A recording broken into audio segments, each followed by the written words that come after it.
Hello दोस्तों, नमस्कार। आप देख रहे हैं जोश बिहार। जी हाँ दोस्तों, मैं बता दूं कि जोश बिहार में मैं आपका स्वागत करता हूं। जी हाँ दोस्तों, मैं बताना चाहूँगा भोजपुरी फिल्म इंडस्ट्रीज की सबसे बड़ी सच्चाई। जी हाँ दोस्तों, मैं बताना चाहूँगा जिस तरह से ज्योति सिंह आकर के लाइव में बोली थी कि पवन सिंह बहुत जल्द शादी करने वाले हैं।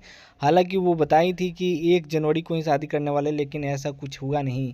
दोस्तों, मैं बताना चाहूँगा क्या हो सकता है कि पवन सिंह ज्योति सिंह से तलाक लेकर के और अक्षरा सिंह से शादी कर ले। जी हाँ दोस्तों, ऐसा भी बिल्कुल हो सकता है, क्योंकि अक्षरा सिंह का मन जो है पवन सिंह की तरफ फिर से आकर्षित हो रही है और पवन सिंह भी ज्योति सिंह के तलाक देने की बात कहने के बाद पवन सिंह भी अब अक्षरा सिंह की तरफ खींचे चले आ रहे हैं। जी हाँ दोस्तों, मैं बता दूं कि अभी तक साथ तो नहीं हुए हैं, लेकिन दोनों का जोड़ियों का काफ़ी तारीफ होती है।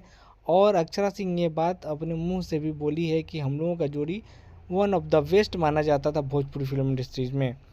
जी हाँ दोस्तों, इससे अगर बात करें तो इसे लगता है कि पवन सिंह से प्यार अभी भी करती है अक्षरा सिंह, और अक्षरा सिंह को पवन सिंह से भी प्यार है।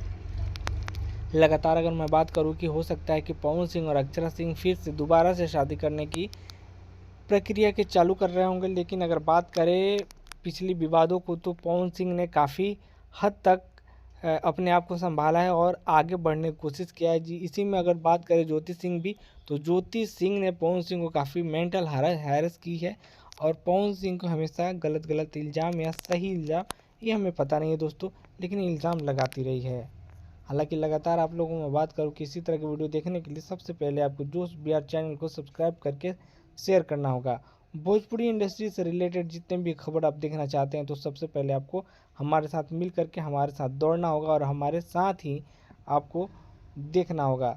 लगातार भोजपुरी फिल्म इंडस्ट्री की सच्चाइयों को जानने के लिए हमारे जोश बिहार चैनल को सब्सक्राइब कीजिएगा दोस्तों, और हमारे फेसबुक पेज को भी फॉलो कीजिएगा। लगातार आप लोगों को मिलते रहेंगे, तब तक के लिए हमें आज्ञा दीजिएगा। जय हिंद।